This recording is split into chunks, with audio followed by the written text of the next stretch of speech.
Hi guys, and welcome to part 2 of repairing the VWT4 passenger side sliding door sill and track runner. As you can see, this is a step where I'm up to. This is the rotten section where previously the roller used to run.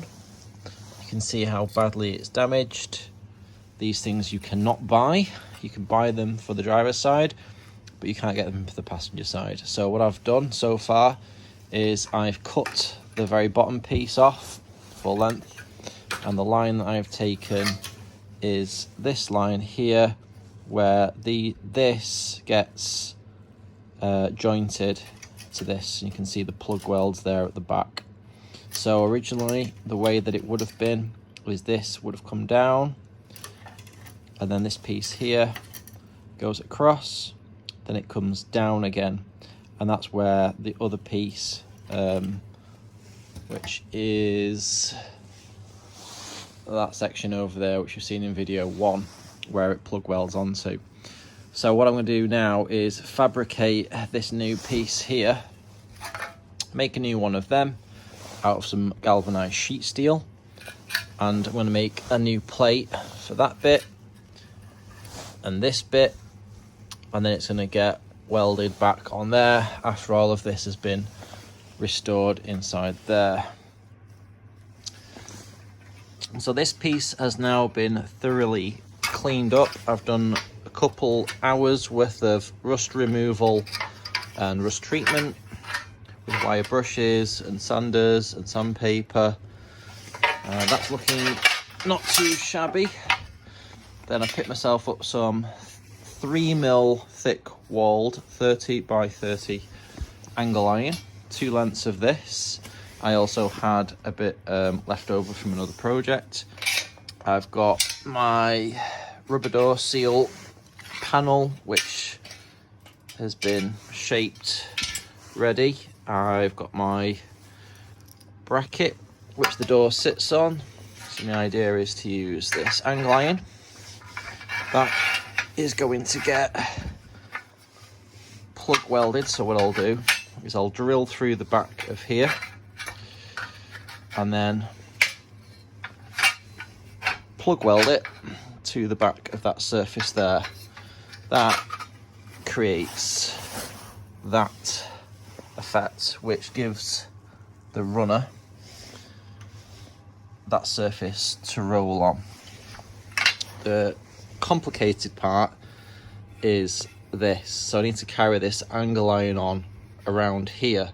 So what I'm going to do is cut a section roughly this sort of length, and then I'm going to experiment with a test piece, cutting slots out of the back of the angle iron and then bending it. Then it'll all get welded up to make one continual piece, and then that'll get then attached to this. Okay, so I've just been playing around with a test piece, seeing how much to cut out, and I completely overcooked it on my first attempt, which I ended up, so I cut like a V-shape slot. So every sort of, so I'd cut a V, put a slot in, and then come over about 6mm, put a V-shape cut. I did about 3 of them, bent it round, and as you can see, it was absolutely nowhere, completely too much.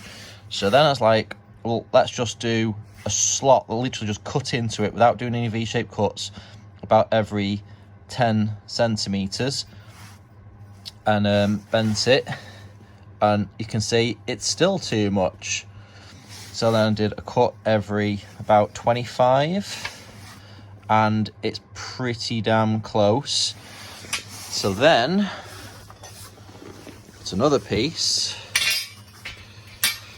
and cut a slot every 30 to 35 mil. I've worked on this for about 3 hours now. So literally just cut through it like that, straight cut, about every 25 to 30 mil. Bent it, and it matches like that. I put a slot in the opposite side, so I cut, that's my cuts there, and then I put a V-shape cut into that, two of them, two V-shape cuts, then pulled it round to get it to go in the opposite direction to match this bend here. Then I've welded all of the tops up, because this is the surface that the roller is going to run on, so this needs to be perfectly smooth, which it almost is now. So I've welded up all the slots, ground it back with a 1mm disc, and then used a flap disc to super smooth it off. As you can see, I've just got like sort of like pitting in some of the welds, so I'm going to fill these little bits with some more weld, then grind it back so it's super smooth. The underneath I need to keep flat as well, so I'm probably just going to leave it as it is. The back, that's all going to be have a skim of body filler over it, which blends it into the underneath of the step, which is this area here, and that's basically how it was before. So that now sits like that, and that nicely sits up against that surface, but I want to keep this as sort of close as I can, because if you go too low, your bracket there will rub on the rubber door seal that sits on that piece. So this needs to be, you need to have about a 3mm gap, so that would be about 10, that would be nothing, you want about 3, something like that. So that's going to sit in there, that will get jointed to my long straight length like that, and then I'll have a continual length of track for the roller to sit on. This is what's going to take all of the weight of the door. It's a hell of a lot stronger than it was originally from factory.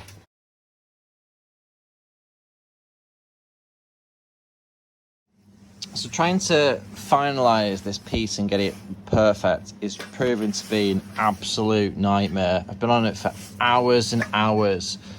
The trouble is welding contraction is what's causing the problem. So when you weld a joint, as it cools, it contracts and pulls the joint together. Now, if you can imagine, if you bend that piece of metal to shape and then weld it, and then that pulls together, and then that pulls and pulls and pulls, by the time you've finished, the piece ends up a lot more bent than when it started. So the curve goes out, so it doesn't match this.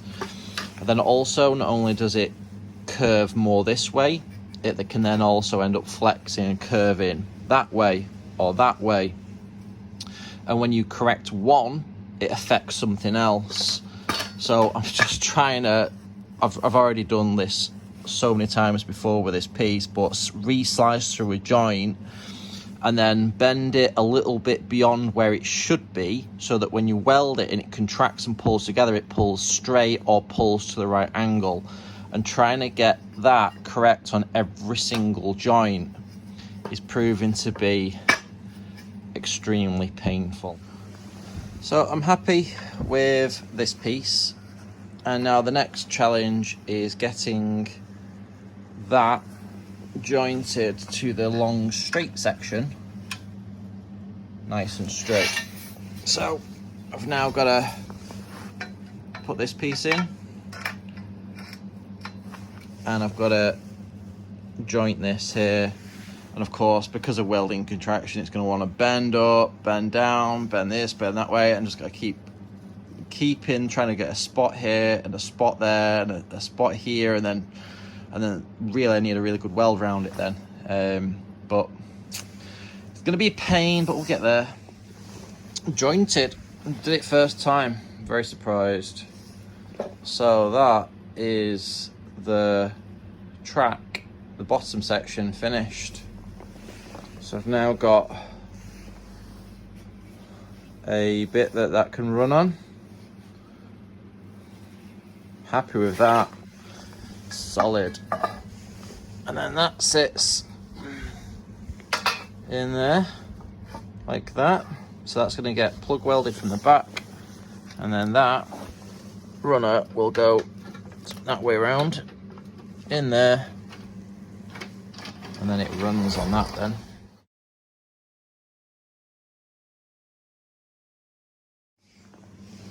So what I need to do is put a 90-degree fold in this length of steel now.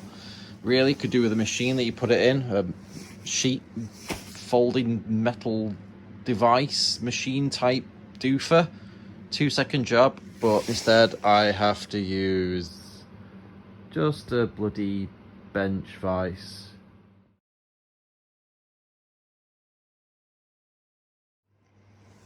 And that's after one pass. So just clamp it up along the line, give it a whack with a mallet, do it to about 20 degrees, and then slide it along, clamp it up, hit it, slide it along, clamp it, hit it, and it takes about 8 to 10 goes, and do about 20 degrees at a time until eventually you get down to 90 degrees.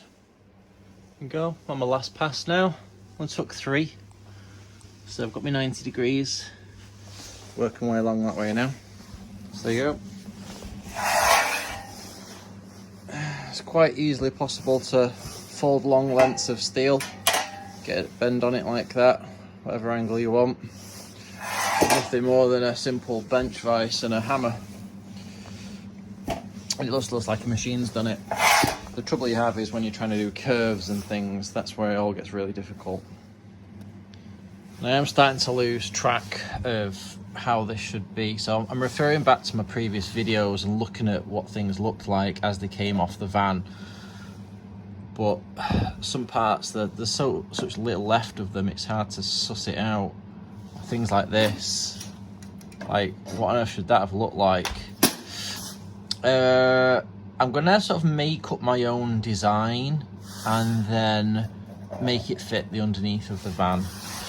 There's one thing that I can't change, which is the distance between this and this, like whether it's there or like this. It's absolutely crucial, the distance between that surface and that surface, because that rubber door seal panel,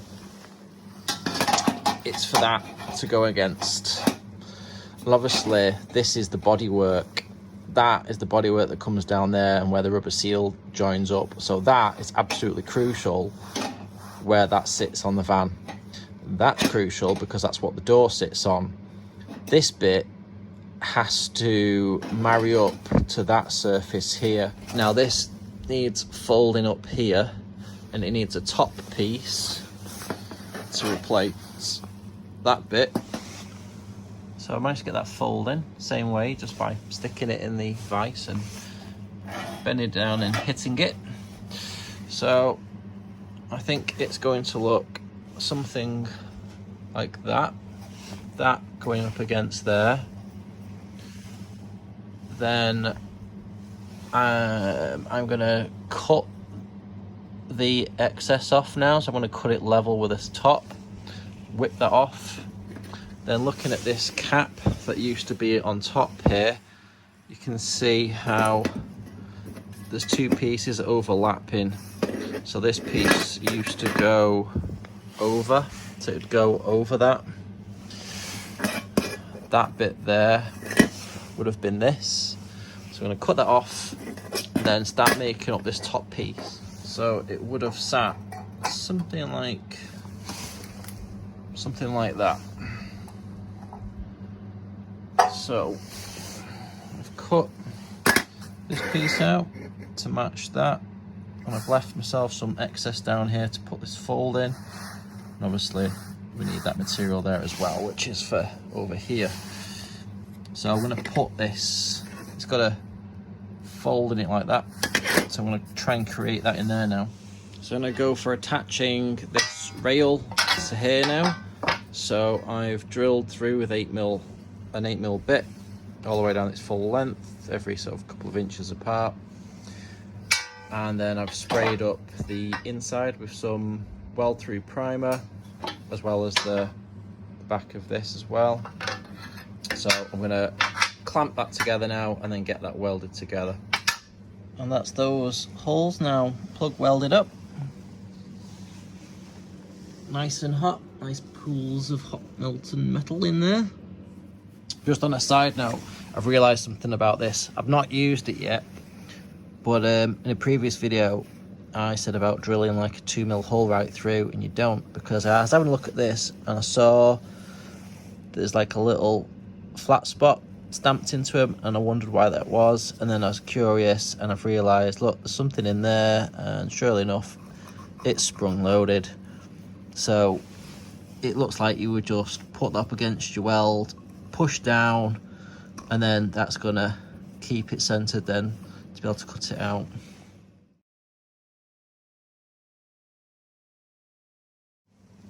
So that's the bottom tray now with a coat of weld through primer and a lot of holes ready for doing the plug welding, which will go to this surface here, which again I've sprayed with some primer. So it's a bit of a risk, but I'm gonna go for it with getting this section now plug welded to the main track. The reason it's a bit of a worry this bit, because of this distance between here and here, and I'm still a little bit unsure and doubting myself and stuff, so I've just got a couple of sash clamps clamping it on, and now I'm going to go for getting these welds done under here. I'll do these two and then put the clamp sort of over there, then do those two, and then move it along to compress it together as I do it.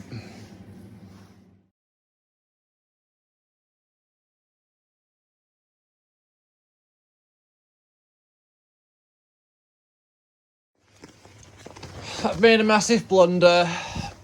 It's not good. It is all plug welded together. There's my cap ready for going on there. It goes in. This is nice. Happy.